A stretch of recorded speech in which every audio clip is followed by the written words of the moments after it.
ሙስሊም ነበርኩ ነው ያልሽው? አዎ ነበርኩኝ። እና እኔ ልንገር ቁርአን ቀርቻለሁ በል ስማኝ፣ አዳምጠኝ። አንተ የምትላቸውን አስተምሮቹን ሁሉ እንዳለ እኔ ነበርኩበት አውቃለሁኝ። ስማኝ ግን በጣም ትልቅ ችግር አለ እስልምና ውስጥ ማለት ነው። ትልቅ ያልተፈታ አንደኛ ነገር ሴት ልጅ ላይ ለራሱ ማለት ነው። ሴት ልጅ ላይ ለራሱ እስልምና ምን ይላል? የበላይነቱን እንትን ማለት ሴቶችን ራሱ የማጣጣልና ዝቅ የማድረግ ነገር አለ እዛ ላይ ማለት ነው። ገባህ አይደለ? ግን አሁን በክርስትና ውስጥ እንዳለ ሆኖ አሁን ለምሳሌ ቅዳሴ መግባት አትችልም። አረ እንደማመጥ አወራሻ ያወራሽበት ነው ተደማመጥ ነበርኩ ብለሻል። አንድ ጊዜ እስኪ ህፃን ልጅ ቶላ ተሰግዳለ አካን ሶላት ስንት ነች? 5 እሺ 5 እሺ የኡሁድን ለምትተስተው አሁን አረ ለእውነት ቀልዴን ውሸቴን እንዳይመስል እኔ ስማኝ፣ እኔ ውሸት እንዳይመስል እዚህ ጋር አንተ ለማስመሰል ስማኝ፣ ለማስመሰል እዚህ ጋር አትጠቀም። ለማስመሰል ያማተን 5 አይደለም። አርካኑ ሶላት 5 አይደለም። አታውቂው ሙስሊምን እንዳትበሉ ወላሂ ትወርዳላችሁ። ይሄ ሙድ አልቀረም እንዳሁን ይሄ ሙድ እኮ ባለ ከዚህ በፊት ዛሬና ዓመት አካባቢ አለቀ እኮ በቃ ተበላበት። ሙስሊም ነን እያላችሁ እኔ ቤት እየመጣችሁ በጣም ብዙ ውርደቶች ተለቀውላችኋል እኮ ብዙ ውርደቶች ተለቀዋል። አንዷ ሙስሊም ነኝ እኔ ቁርአን ሐፍዣለሁ ምናምን አለች። ኡዱ ስንት ረካ አለው ስላት 2 ረካ ነው ያለው አለች። ኡዱ ስንት ስጁድ አለው ስላት 3 ስጁድ ነው ያለው አይደለም። እኔ ቆይቼ ሊሆን ይችላል እኮ ቆይቻለሁኝ። እኔ የድሮውን ነው እየነገርኩህ ያለሁት። ልረሳው እችላለሁኝ። ስማኝ አዳምጠኝ። ልረሳው እችላለሁ፣ ሊጠፋብኝ ይችላል አይደለ? ካልተረጋጋሽ ራሳችንንም ወላሂ ማዋረድ ነው የሚሆነው፣ ማርከስ ነው የሚሆነው። እንደ ወጣት ይኸው ረጋ ብለሽ አውሪ፣ ቀስ ብለሽ ድምፅሽን ቀነስ አድርጊው፣ ይሰማል፣ ችግር የለም። እንደ ይሄን ያክላችሁ ይደክምሻል አንቺ። እሺ ረጋ ብለሽ አይ እኔ እኮ በፊት ሙስሊም ነበርኩኝ ረስቼው ሊሆን ይችላል አሁን በጣም ስለቆየሁኝ ምናምን ብትይ እንሰማሻለን። እኔ በፊት ሙስሊም ነበርኩኝ አሁን እኮ ስለረሳሁ ነው አያስፈልግም። ልሽ ያ ፊት ለፊትሽ ነው ያለው፣ ብዙ አራቅንም ወንስ ልግባ ስልክ ውስጥ እንደዚህ። እሺ ጃ አለ ኡስታዝ ጥያቄ አለኝ እኔ። እሺ ጥያቄ ምንድን ነው? መጀመሪያ መጠየቅ በአላህ ስም እንሻለሁ፣ በአላህ ስም ድጋሚ ነው የመጣሁት እንዳታስወጣኝ፣ በሌላ አካውንት ማለት ነው እንዳታስወጣኝ፣ በአላህ ስም ይሁን። ባይዘው ቁርአንህን በደንብ አንብብ። ከዛ በኋላ እኔ ተዋለሁኝ እንደዚህ አልገባም። ግን አጋጣሚ ነው የገባሁት። መጀመሪያ የአንተን ቁርአን በደንብ አድርገህ በአረበኛው ሳይሆን በደንብ ተፍሲሩን በደንብ አድርገህ አንብብና ከዛ በኋላ ደግሞ ከኔ ጋር ከኦርቶዶክስ ጋር ራሱ እንደዚህ ፊት ለፊት መናገር ትችላለህ። መጀመሪያ በትርጉሙ በአረበኛው ሳይሆን በትርጉሙ በደንብ አድርገህ አስተርጉመህ ይሄ ነገር ምንድነው የሚለው እነዚህ ሐዲሶች ምንድነው የሚናገሩት ብለህ በደንብ አድርገህ አስተንትነህ ማየት አለብህ እንጂ እዚህ ጋር የመጣልህን በሙሉ ማውራት የለብህም። ገባህ አይደለ? የራስህን እምነት ስላለህበት እኔ ድሮ እንዳንተ ነበርኩኝ። በጣም እከራከራለሁ ታውቃለህ። ለእስልምና በጣም ዘብ ነበርኩ የምቆመው። እውነቴን ነው የምልህ፣ በጣም ነው የምቆመው። አራ እኔ ልንገር ድሮ ከልጅነቴ ሐሲስ ምንድነው ዳሩሰላም ጀማ የሚባል ውስጥ ነበርኩኝ። ሐሲናት የሚባል ጀማ ውስጥ ብዙ ከዛ ተነስቼ ኡስታዝ ሰላም ላንተ ይሁን። በመጀመሪያ ቀድም ትንሽ ስሜታዊ ያረከኝ በሌላ አካውንት ነው ድጋሚ መጣሁት፣ ይቅርታ አለቅድም። ግን አሁን እንትን ስናገር አንደኛ አታስቁመኝ፣ በትህትና ነው የምጠይቅህ። ስሜታዊ ላለመሆን እሞክራለሁ። አሁን ወደ ጥያቄው ግባ፣ ችግር እሺ፣ እንዳታስወጣኝ። የመጀመሪያው ጥያቄ አይ ቲንክ ካልተሳኩኝ በሱራ 558 ሙስሊሞች ከክርስቲያኖችና ከአይሁዶች ጋር ጓደኛ እንዳይሆኑ የተከለከሉት ለምንድን ነው? አንደኛው ጥያቄ ማለት ነው። ሁለተኛ አንተ የቁርአን አስተማሪ ነህ ወይስ የመጽሐፍ ቅዱስ አስተማሪ ነህ? እኔ የሁለቱም አስተማሪ ነኝ። በተለይ የመጽሐፍ ቅዱስ አስተማሪ ነኝ። የመጽሐፍ ቅዱስ አስተማሪ ከሆንክ ማለት ነው የመጽሐፍ ቅዱስ አስተማሪ። ሰላም፣ እንዴት ነሽ? ሰላም አለን። አማን ነው፣ እግዚአብሔር ይመስገን። ኢየሱስ ይመጣል በትክክል በደንብ። መቼ ነው እመጣለሁ ያለው መጽሐፍ ቅዱስ ላይ? እንደ እንግዳ ይመጣል፣ አይታወቅም መቼ እንደሚመጣ። እንደ እንግዳ ነው እንደ ሌባ? እንደ ሌባ ነው የሚመጣው አይደል? እውነቷን ነው። መጽሐፍ ቅዱስ ኢየሱስ እንደ ሌባ ነው የሚመጣ ይላል። እሺ ጥሩ፣ እንደ ሌባ ነው የሚመጣው ኢየሱስ። እና አሁን እየተናገርክ እያለ ነው የገባሁት። ልክ እንደገባው ነው ሊንክ ላኩትና እምነትና ስግደት ከሽንት ጋር ከምን ጋር ከጸሎት ለማድረግ ወይም ለእግዚአብሔር ለማንበረከክ ቦታ ያማርጣል ወይ ያስፈልጋል? መጽሐፍ ቅዱስ ላይ ራሱ አለ ይሄ ነገር። አታውቂም ማለት ነው?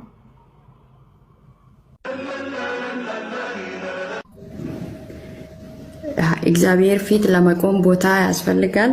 የራሳችን መታጠብ ያስፈልጋል። እግዚአብሔር ስጋን እኮ አይደለም የነፍስን ዝግጅት ነው የምፈልገው። እግዚአብሔር እምነት ነው የምፈልገው። እግዚአብሔር አይደለም፣ እንደሱ አይደለም። እግዚአብሔር የሚፈልገው ውጫዊ ማንነትንም ይፈልጋል። እግዚአብሔር ለምሳሌ ቆማጣ፣ አንካሳ ድንኮች ወደ መቅደሴ እንዳይቀርቡ ብለው ከልክሏቸዋል። ዲቃላ የዲቃላ ልጅ ወደ መቅደሴ እንዳይቀርብ ይላል እግዚአብሔር። የዲቃላ 10 ትውልድ ድረስ እንዳይቀርቡ እያለ ይናገራል። ቆይ ላሳይሽ። አሁን ዲቃላ ምንድን ነው ወንጀሉ? ዘግይቶ ለምሳሌ በእኛ መጽሐፍ ነው በእናንተ ቁርአን እናንተ ነው እንጂ። ቆይ ላሳይሽ ምን ይላል መሰለሽ ቃሉ ሲናገር አይነ መጫወቻ ምናምን ስለሚል አሁን ማዛሪ ለብሽ ያለሽ ማውጣት አልችልም። አንዴ መጽሐፍ ላይ እንደዛ የሚለው ውጫዊ አካልን ይመለከታል በደንብ አድርጎ እግዚአብሔር። ቀረሰይሽ አንካሳውንም እሱ ነው የፈጠረ፣ ቆማጣውንም እሱ ነው የፈጠረው። እግዚአብሔር ሁሉንም በአንድ አይን ይወዳል። በአንድ አይን አይወዳቸው። ወላሂ ላሳይሽ ነው አሁን ቆማጣ ምናምን እንዳል አንካሳ። ቆይ ላሳይሽ፣ መጽሐፉ ላይ ላሳይሽ ነው። እነዚህን ሁሉ እግዚአብሔር በአንድ አይን አያቸውም። እነዚህ ያረክሳሉና መቅደሴን እንዳይቀርቡ ይላል። የሚገርም በጣም ጥሩ። አንዴ ኤልያስ አውጥተላታል፣ አውጣላት እንዲታይ ግን የሆነ ቀለም የምታደርገው ያኛው መጽሐፍ ቅዱስ ቢኖር አሪፍ ነበረ። ያኛው ካለ እስኪ ተበራ አንሳ አንዱ እንትን እንዲላት በደንብ እንዲታያት የማን መጽሐፍ ላይ ነው? መጽሐፍ ቅዱስ መጽሐፍ ቅዱስ አንድ ጊዜ ላሳየሽ። ቃሉ ሲናገር ምን ይላል መሰለሽ? እዚህ ጋር እግዚአብሔር ሰዎችን በማንነታቸው እግዚአብሔር ሙሴን እንዲህ ብሎ ተናገረው፣ ለአሮን እንዲህ ብለህ ንገረው፣ ከዘርህ በትውልዳቸው ነውር ያለበት ሰው ሁሉ የአምላኩን እንጀራ ያቀርብ ዘንድ አይቅረብ። እውር ወይንም አንካሳ፣ ቅድም አንካሳ ስትይ ነበር፣ ወይንም አፍንጫ ደፍጣጣ ወይንም ትርፍ አካል ያለው ወይንም እግረ ሰባራ ወይንም እጀ ሰባራ ወይንም ጎባጣ ወይንም ድንክ አጭር ማለት ነው፣ ወይንም አይነ መጭማጫ። እንግዲህ ቻይናዎች ይህን ጥቅስ አይተው መቼ ክርስትና እንደሚቀበሉ አላውቅም። አይነ መጭማጫ ወይንም እከካም አለ እግዚአብሔር፣ ወይንም ቋቆቻም ወይንም ጃንደረባ ነውረኛ ሁሉ አይቅረብ ይላል። ለምንድን ነው እንዳይቀርቡ ያዘዘው? ያረክሳሉ መቅደሴን ይላል። የሚገርምሽ ሌላ ሳይሽ ተመልከች። ይሁንና ምን ይላል እዚህ ጋር? የቅዱስ ቅዱሳንን አምላኩን እንጀራ ይብላ እንጂ ነገር ግን ነውረኛ ነውና መቅደሶችን እንዳያረክስ ወደ መጋረጃው አይግባ ይላል። ያሰላ እነዚህ አጭር ሰዎች ራሱን አጭር አድርጎ የፈጠራቸው አይደለ ኢየሱስ? እሺ አዎ፣ አጭር አድርጎ የፈጠራቸው ኢየሱስ ማነው? አምላክሽ ነው አይደለ? ጎባጣ አለ፣ ጎባጣ አድርጎ የፈጠረው ራሱ። አይነ መጭማጫ አለ። እንግዲህ የሰው አይኑን ራሱ አይደለም የፈጠረው ራሱ ፈጥሯል። ያለው ለሙሴ እኮ ነው። እሱን ያለው ለሙሴ ነው። ሙሴ ህዝቡን እየመራ ያለ ለማን ነው ሳይሆን ሀሳቡ ማን ነው ያለው ነው።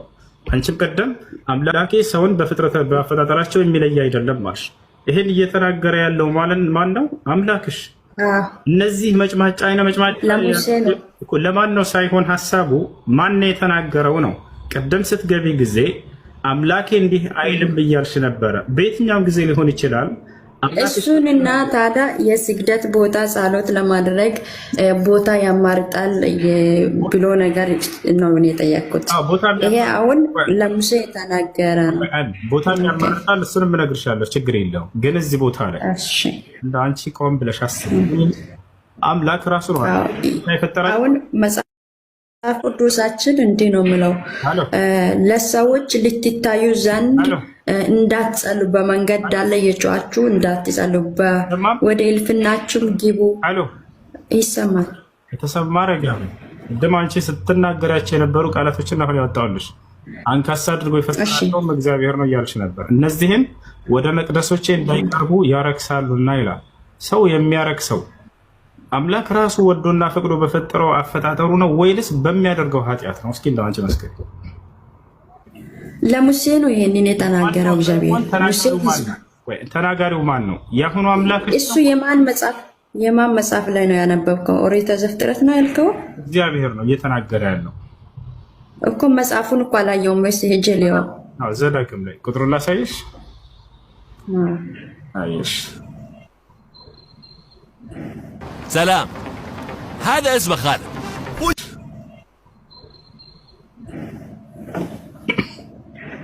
ማን ዘሌዋውያን ምዕራፍ 21 ቁጥር 16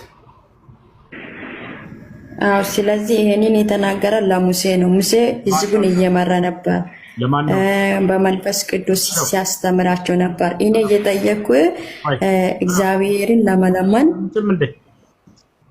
ለማን ነው የተናገረው ሳይሆን ማን ነው የተናገረው ነው። ስትገቢ ጊዜ የኔ አምላክ እንዲህ አይልም አልሽ። ባዩ ማን ነው እዚህ ቦታ ላይ? ሁሉን ይወዳል እግዚአብሔር፣ ሁሉንም ይወዳል። በአንድ ያውና ያሳዩሽ አንካሳ ወደ መቅደሴ እንዳይቀርብ ያረክሳልና እያለ ነው። ማን ነው አንካሳ አድርጎ የፈጠረው?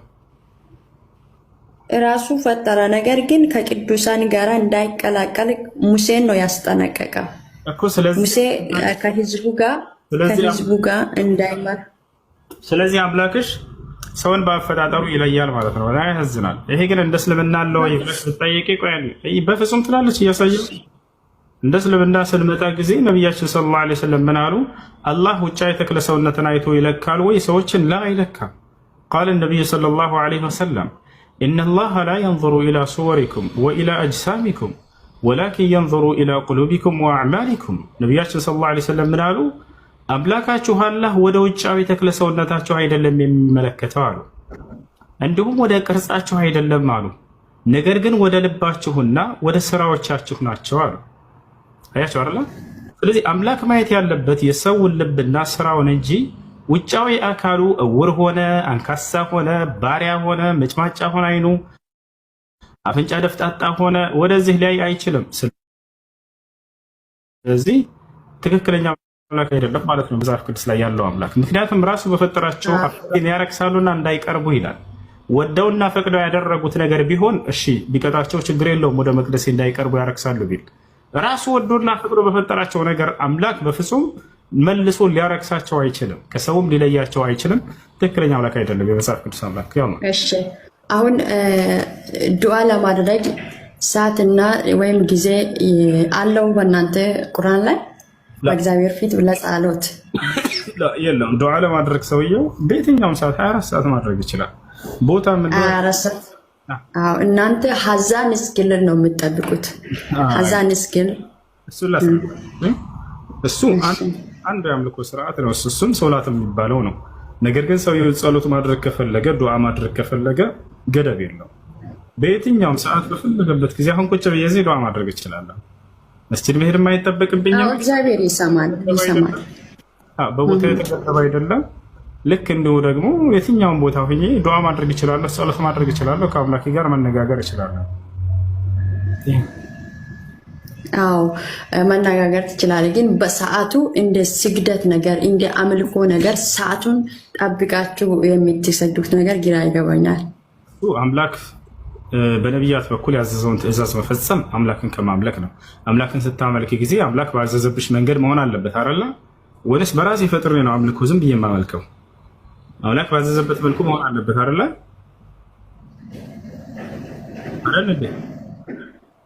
አምላክ በሰዓት አምልኮ አላለም። ጊዜ የለውም እግዚአብሔርን ለማመስገን እና በእግዚአብሔር ፊት በጸሎት ለማቆም።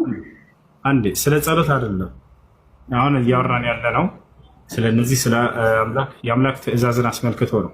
አምላክን ማምለክ ማለት አምላክ በላከልሽ ነብይ በኩል በሚያዘሽ ትእዛዝ መተግበር ማለት ነው። በዚህ ተስማምተናል ወይንስ አልተስማማሽም? ይሄ መሰረት አልተስማማውም። እግዚአብሔርን ለመለመን ጊዜ የለውም እና ቆሻሃል ጊዜ ያለው የለውም ሳይሆን ጥያቄው አዳምጭ፣ ጥያቄው ነው አማርኛ ትችላለሽ አይደለ? አምላክን አምልኮ ማለት ነው ማለት ነው ትርጉሙ። አምልኮ እግዚአብሔርን ማመስገን ከፍ ማድረግ ነው። እሱን ማመስገን ነው። በምን መልኩ? በምን መልኩ? እግዚአብሔርን ለማመስገን መልክ አለው እንዴ? ስለ መልክ አይደለም ጥያቄ፣ በምን መንገድ? በሁሉ መንገድ ነው እግዚአብሔር የሚመሰገነው።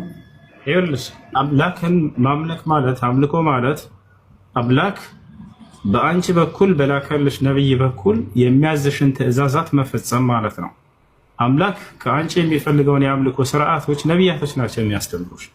በዚህ መልኩ በዚህ ሰዓት ሰዎች እንዲህ አይነት አምልኮ ስሩ ብሎ ወይም እንዲህ አይነት አምልኮ ይስሩ ብሎ ሊያዝ ይችላል። ገብቶሻል አይደለ? አምልኮ ብሎ ማለት አምላክ በአንቺ በኩል በላከልሽ ነብይ በኩል የሚያዝሽን ትእዛዛት መፈጸም፣ ይሄ አምልኮ ይባላል። ገብቶሻል አይደለ? ስለዚህ ነው። ስለዚህ በቦታ የተገደበ አይደለም። አምላኬን ለማምለክ ያልሽው ስህተት ነው። መጽሐፍ ቅዱስ ላይ አዲስ ኪዳን ላይ አሳይሻለሁ። ሴትዮዋ መታ ኢየሱስ ክርስቶስን እንደሚት አድርግ ሲጨርስ በቦታ የተገደበ እንደሆነ የስግደት ቦታ ስግደት በተገደበ ቦታ ነው የምትሰግደው። መጽሐፍ ቅዱስ ላይ መጣችና ሴትዮዋ ኢየሱስን አንተ ነብይ እንደሆንክ ያለው አለችው። አይ ተሳስተሻል፣ እኔ አምላክ ነኝ አላላትም። አይ ተሳስተሻል፣ እኔ ፍጹም ሰው ፍጹም አምላክ ነኝ አላላትም። ነብይነቱን አምነ ተቀበለ። አንተ ነብይ እንደሆንክ ያለው አለችው።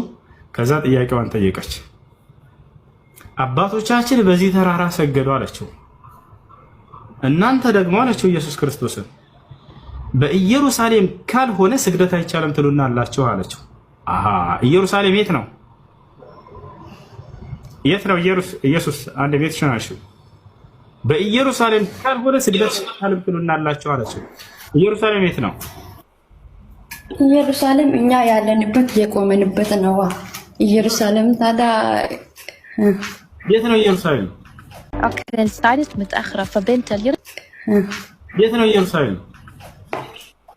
ኢየሩሳሌም እኔ ያለሁበት የትም የእግዚአብሔር መቅደስ ነው። ማነው እንደዚህ ብሎ ተረጎመ?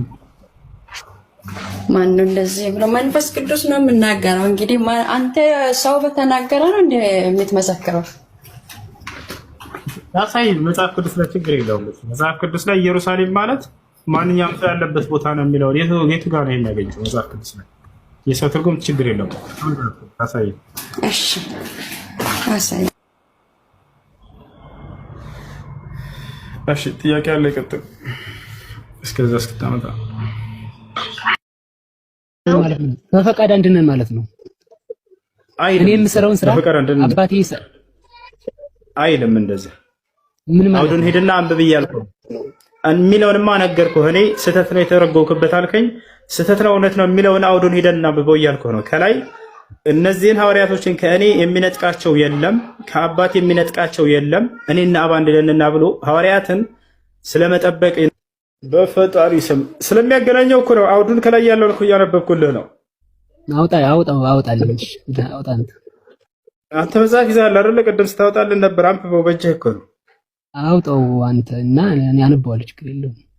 አውጣልኝ። ፈጣሪ ስም አውጣና አንብብልን። መጽሐፍ ይዘሃል። ቅድም ግን ቪዲዮ ስታሳየን ነበር። መጽሐፍ ካንተ ይሻላል። እንደውም ያንተ በእጅህ መጽሐፍ አለ። አውጣው። ይኸውልህ እንግዲህ መጀመሪያ ሁላችን ልንረዳደው የሚገባው ነገር ምን አለ መሰለህ? ጥቅሱን አውጣውና በሱ ላይ እናውራ እባክህ። እኔ ለሌሎችም ጊዜ እንድንሰጣቸው ሰዓታችን እንድንጠቀም። አሁን ጥቅሱን ቀጥታ አውጣውና ስህተት ከሆንኩኝ እዚያ ቦታ ላይ ማን ስህተት እንደሆነ ልናይ ነው። ስህተት ነው ስለመጠበቅ አይደለም። እዛ ላይ የሚናገረው ስለመጠበቅ አይደለም ነው። ስለመጠበቅ ነው የሚያወራው። ሂድና ክፈት እያልኩህ ነው። መጠበቅም ቢሆን ደግሞ እኔና ባንድ ለን ያለበት ምክንያት ስለመጠበቅ አይደለም። ሂድና ክፈት። ስለመጠበቅ አይደለም ብለኸኛል። ስለመጠበቅ ነው የሚያወራው ብያለሁኝ። ሂድና ክፈት አውጣው። ከኔ እጅ ማንም አይነጥቃቸውም፣ ከአባቴም እጅ ማንም አይነጥቃቸውም። እኔና አብ አንድ ነን እና ብሎ ሐዋርያትን ስለመጠበቅ ረገድ እያወራ ነው ያለው። አንድነቱ ስለዚህ ነው። በጋራ እንጠብቃቸዋለን እንደማለት ነው ለማለት ፈልገን። ሂድና አውጣው። ሂድና በጋራ እንጠብቃቸዋለን ለማለት ነው። አታወጣም? አውጣልኝ እያልኩ ነው። አንተ አውጣልኝ ነው ያነበዋለሁ። ምንም ማድረግ አይቻልም። እሺ ጴንጤ አለ? ለመጨረሻ ጊዜ በቃ ላሳየውና ወደ ቀጥታ እንሄዳለን። አንዴ ጴንጤ ቆይ እናስተናግዳለን። ከይቅርታ ጋር ላሳየህ። የት እንዳለ ማውጣት አልቻለም። ማድረግ አይቻልም። ምን ላውጣለሽ? ችግር የለውም። አይ እሱን ለኛ ተውት። ላንተ ለተውልህ አውጣ አልኩህ እኮ። ታዲያ አንብብልን። ያው ልጠብቅህ አውጣው መጽሐፍ አውጣውና እናንብ። ታዲያ ስናወጣ ስለ ሌላ ነገር ታወራለህ። ይኸውልህ አውጣው አልኩህ እኮ ፈቀድኩኝ። በቃ እሺ፣ አንዋር አንድ ጊዜ ትልቁ ላይ ነው አውጣለት። አንዴ ወደ እንትን አድርገው በደንብ አዳምጥ። ያው ወደ ላይ አንዴ ከፍ አድርገው ከመጀመሪያው ጀምረህ አውዱን በደንብ እንዲረዱት። ለምንድን ነው እኔና አብ አንድ ነን ያለው? ተመልከት። ወደ ላይ ከፍ አድርገው ወደ ላይ ከፍ አድርገው ከ28ም ከፍ አድርገው። ከቁጥር ስንት? አይሁድም ከሚለው ከ24 ጀምረህ አንብበው። አይሁድም እርሱን ከበው እስከ መቼ ድረስ በጥርጣሬ ታቆየናለህ? አንተ ክርስቶስ እንደሆንክ ገልጠህ ንገረን አሉት። አያችሁ፣ ክርስቶስ እንደሆንክ። ክርስቶስነት ደግሞ የአምላክነት መገለጫ አይደለም። ክርስቶስ የተገባ ኢየሱስም መለሰላቸው እንዲህ ስል ነገርኳቸው፣ አታምኑም። እኔ በአባቴ ስም የማደርገው ስራ ስለ እኔ ይመሰክራል አላቸው። እናንተ ግን እንደነገርኳችሁ አሁን አዳምጥ። እናንተ እያለ ያለው አይሁዲዎችን ነው። እነዚህን የእርሱን ክርስቶስነት ያልተቀበሉ ከሃዲያኖች አይሁዲዎችን ከፊታቸው እየነገራቸው ነው። እናንተ ግን እንደነገርኳችሁ ከበጎቼ ስላልሆናችሁ አታምኑ ማለት። በጎቼ የሚለው እዚህ ጋር ተከታዮቼ ለማለት ነው ክርስቶስ እና ከበጎቼ ስላልሆናችሁ አታምኑ። በጎቼ ድምፅን ይሰማሉ፣ እኔም አውቃቸዋለሁ ይከተሉኝማል አለ። አሁን ስለማን ነው? ስለ ተከታዮቹ እያወራ ነው። ተከታዮቹን ከጥፋት ወደ አይሁድ መንገድ ወደ ስህተት መንገድ እንደማይሄዱ እንደሚጠብቃቸው ሊናገር ነው። እኔ የዘላለም ሕይወትን እሰጣቸዋለሁ፣ ለዘላለምም አይጠፉም፣ ከእጅ ማንም አይነጥቃቸውም። አሁን አስምሩበት። ምን አለ? ከእጅ ማንም አይነጥቃቸውም አለ። የሰጠኝ አባቴ ከሁሉ ይበልጣል፣ ከአባቴም እጅ ሊነጥቃቸው ማንም አይችልም አለ። አንድ የሚያደርጋቸው በእርሱና በአብ መካከል ምንድን ነው? ሐዋርያትን ማንም ከእጆቻቸው እንደማይነጥቃቸው እነርሱን ከጥፋት እንደሚጠብቋቸው እየተናገረ ነው። ከዚያስ እኔና አብ አንድ ነንና አለ። አላሁ አክበር። አንድ የሆኑት በምንድን ነው? ከእጅ ማንም አይነጥቃቸውም፣ ከአባቴም እጅ ማንም አይነጥቃቸውም፣ እኔና አብ አንድ ነንና። ስለዚህ እየተናገረ ያለው ስለምንድን ነው? አንድነቱ። አንድ ቤት ያድርጉ። ስለዚህ ምንድን ነው እያወራ ያለው? ሐዋርያትን ማንም ከእርጃቸው ከእጁ ሊነጥቃቸው እንደማይችል፣ ከአምላክም እጅ ሊነጥቃቸው እንደማይችል። ስለዚህ አንድነቱ ስለዚህ እንጂ በመለኮት አንድ ነን እያለ አይደለም። ይህን ይመስላል። በመለኮት ነው፣ አምላክነቱን ለመግለጽ ነው። ዝም የተጠቀሰው ርዕስ ይሄ አምላክነቱን ለመግለጽ ነው አይደለም። እሱ እንደሱ ብሎ እስከዛሬ እርሶና ተማሪዎቻቸውን ያሳመኑባቸው ስህተት ነው። እና ስለምንድን ነው አንድነት እያወራ ያለው? ሐዋርያትን ስለመጠበቅ ነው። አሁንም ማሳይቼም አላመኑ። ስለመጠበቅ አይደለም፣ ይሄ አይደለም። እና ስለመጠበቅ ነው። ከእጄ ማንም አይነጥቃቸውም፣ ከአባቴም እጅ ማንም አይነጥቃቸውም፣ እኔና አብ አንድ ነን እናለኩ እኮ። በአምላክነት አንድ ስለሆነ ማንም ሊነጥቃቸው አይችልም። አዎ በአምላክነት የሚል በፍጹም እዚህ ጋር እኔና አብ አንድ ነን ማለት ምንድን ነው? ተባብረን ሐዋርያትን ስለመጠበቅ ለምን ሌሎች አምላክ በመለኮት አዳምጥሽ ሌሎችን አላላቸው? ለምን? በቃ አሁን ያዳምጡ ለመልስላቸው። በመለኮት አንድ ነው እንዳንል ክርስቶስ አንደኛ እዚህ አውዱ ላይ እየተናገረ ያለው ሐዋርያትን ስለመጠበቅ ረገድ እያወራ ነው። ከአባቴ እጅ ማንም አይነጥቃቸውም፣ እነዚህም በጎቼን ከእኔም እጅ ማንም አይነጥቃቸውም፣ እኔና አብ አንድ ነንና አለ። ክርስቶስ በምንድን ነው የሚጠብቃቸው ከተባለ ከአብ በተቀበለው ትምህርት ነው። አባቶ የሰጠኝን ትምህርት ሰጥቻቸዋለሁ፣ እነርሱም ተቀብለዋል፣ ማንም አይነጥቃቸው እያለ እነሱንም ይገልጻቸዋል። ያ በመለኮት አንድ ናቸው እንዳንል ክርስቶስ አምላኩ እንደሆነ እንጂ ይህንን አካል አብን ያስተማረው በፍጹም ሌላ አይደለም። ክርስቶስ አምላኩ እንደሆነ አስተምሯል አይደለ? አብ ላምጣልህ እኮ እያልኩ ነው። ላምጣልህ እኔና አብ አንድ ነን ያለበትም በሌላ መልኩ ላምጣልህ፣ ሌላ ጥቅስ ላምጣልህ እያልኩ እኔና አብ አንድ ነን ያለበት ከዚህ ውጭ አለ? አዎ በአምላክነት አንድ እንደሆኑ እኔና አብ አንድ ነን ያለበት ከዚህ ውጭ አለ? ቃል እግዚአብሔር እንደነበረ እግዚአብሔርም ቃል እንደነበረ ቃልም በእግዚአብሔር ዘንድ እንደነበረ እኔና አብ አንድ ነን ብሎ ያስተማረበት ከዚህ ውጭ አለ ወይንስ እዚህ ጋር እኔና አብ አንድ ነን የሚል ቃል ያለው? ቃል ማን ነው? መጀመሪያ እኔና አብ አንድ ነን እኔና ኢየሱስ ክርስቶስ አንድ የትም ቦታ ላይ እኔ ቃል ነኝ አላለም። እኔ እግዚአብሔር ቃል ነኝም አላለም። በመጀመሪያ ቃል ነበረ፣ ቃልም እግዚአብሔር ዘንድ ነበረ፣ እግዚአብሔር በእግዚአብሔር ዘንድ ነበረ፣ ሁሉም በእርሱ ሆነ ይላል። ምን ለማለት ነው? ይሄን ኢየሱስ ክርስቶስ እኔ ልግባበት አንዴ። ሰውየውን ይችላል ዮሐንስ አንዳንድ ላይ ለኔ ስጠኝ ሰውየውን። ቆይ አንተ ከሱ ጋር ነው የምትለው? ችግር የለም። አሁን እሱ አይመጥንም ወንድሜ። እሱ አንተን እንትን ይላል እንዴ? ሂድ ዮሐንስ 1:1 አንብብልኝ አንተ።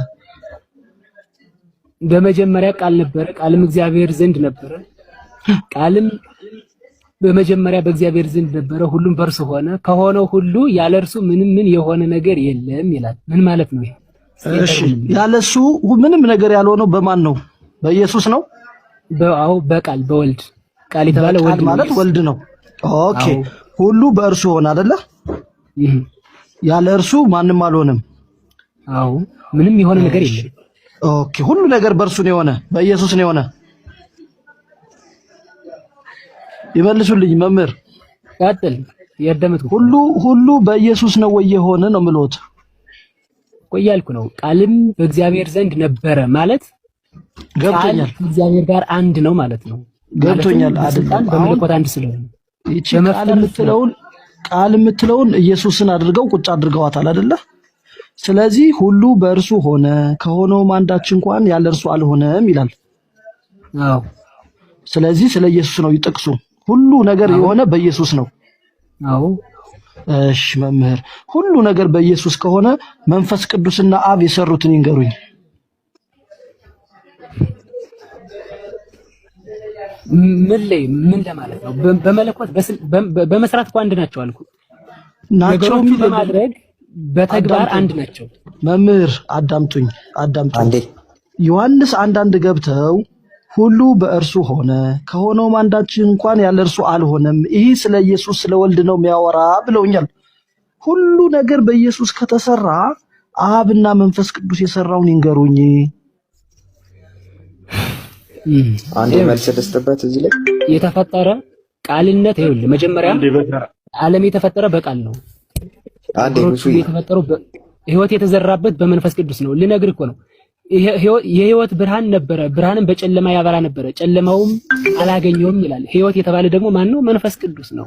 መምህር ይቅርታ ያድርጉልኝ፣ እኔ እሱን አይደለም የጠየቅኩት። አንዴ ሁሱ ዮሐንስ 1:1 ገብተው ቃል የምትለዋ ለኢየሱስ የተሰጠች ናት የምትሏት ሁሌ የምትደጋግሟት ቃል ስላለች ቃል የምትለው ለኢየሱስ ከሆነች መጽሐፉ የሚለው ሁሉ በእርሱ ሆነ ይላል።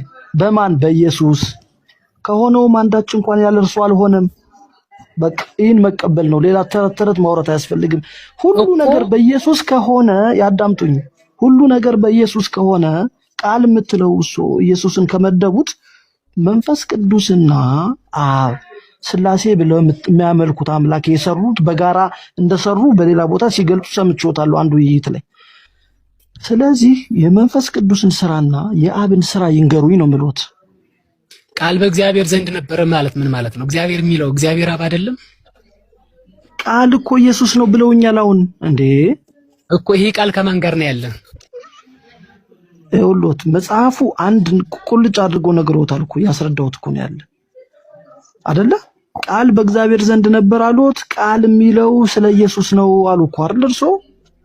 ስለዚህ ስለ ኢየሱስ ቃል ኢየሱስ ነው። በቃ ኢየሱስን ደግሞ ምን ይለዋል? አሁን ከሱ 1:3 ላይ ሁሉ በእርሱ ሆነ ከሆነውም አንዳች እንኳን ያለ እርሱ አልሆነም። ያለ እነሱ አላለም፣ ያለ እርሱ ነው የሚል። ስለዚህ አንዴ መልስ እንስጥበት። ትምህርቱ ስህተት እንደሆነ በዛው እንዲገባውት ብዬ ነው አባቴ። አሁን እንደዚህ አይነት ጥያቄ ሲጠየቁ መልስ አይኖረውትም። ሙሴ መጽሐፍ ቅዱስ ላይ ታርጋ አንተ ሁለቱ እያወሩ ስለሆነ ኦርቶዶክስ አንተ በማራት ግባሽ ሁለቱ ይጨርሱ። ይሁት አርጋ አንተ አይዘው ብራዘር ሙሴ አታስረዝመው። እሺ አይ በቃ አጭር ጥያቄ ነው እኮ የኔ። በቃ ሁሉ በእርሱ ሆነ ከሆነውም አንዳች እንኳን ያለ እርሱ አልሆነም ብሎ ስለ ቃል ካወራ ቃል ደግሞ ኢየሱስ ነው ካለ መንፈስ ቅዱስና አብ የሰሩትን ስራ ይንገረኝ ነው። በቃ ሌላ ነገር የለውም።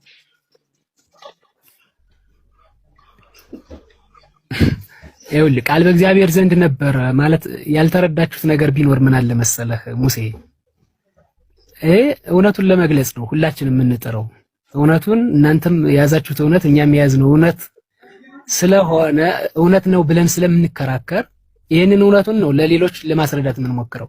ስለዚህ በእኛ ትምህርት በእኛ ቤተክርስቲያን ትምህርት ቃል የተባለ ማን ነው? እግዚአብሔርስ የተባለ ማን ነው? ሕይወት የተባለስ ማን ነው?